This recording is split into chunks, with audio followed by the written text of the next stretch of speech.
নতুন উদ্যমে আন্দোলন শুরু করতে হবে।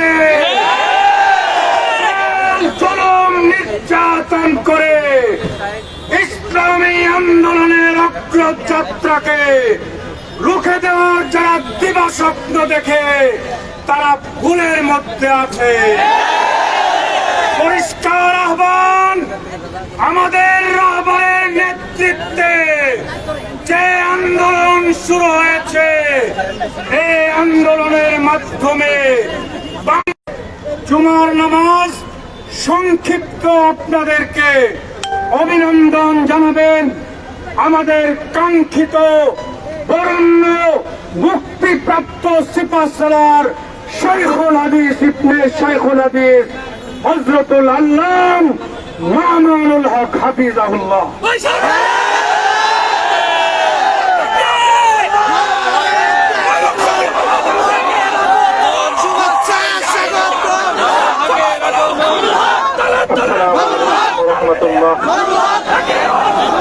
الحمد لله وكفى وسلام على عباده الذين اصطفى أما بعد أعوذ بالله من الشيطان الرجيم بسم الله الرحمن الرحيم لا تثريب عليكم اليوم يغفر الله لكم وهو أرحم الراحمين صدق الله العظيم শুকরিয়া আদায় করি আল্লাহ দ্বীনের কথা বলার অপরাধে, আল্লাহ দ্বীনের বিজয়ের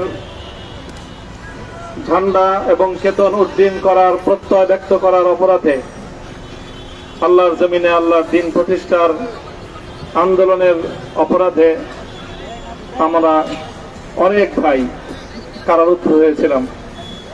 পর্যায়ক্রমে সকলেই আলহামদুলিল্লাহ জিন্দানখানার লৌহ প্রাচীর ভেদ করে মুক্ত জীবনে ফিরে এসেছেন। আজ আমার মুক্তির মধ্য দিয়ে 2021 সালে হেফাজতে ইসলাম বাংলাদেশ এবং এদেশের আলেম সমাজের উপর ইতিহাসের অন্যতম এক গভীর ষড়যন্ত্র এবং চক্রান্ত নির্যাতনের যে স্টিমরোলার পরিচালনা করা হয়েছিল, তার আজকে একটি প্রাথমিক অধ্যায়ের পরিসমাপ্তি ঘটল।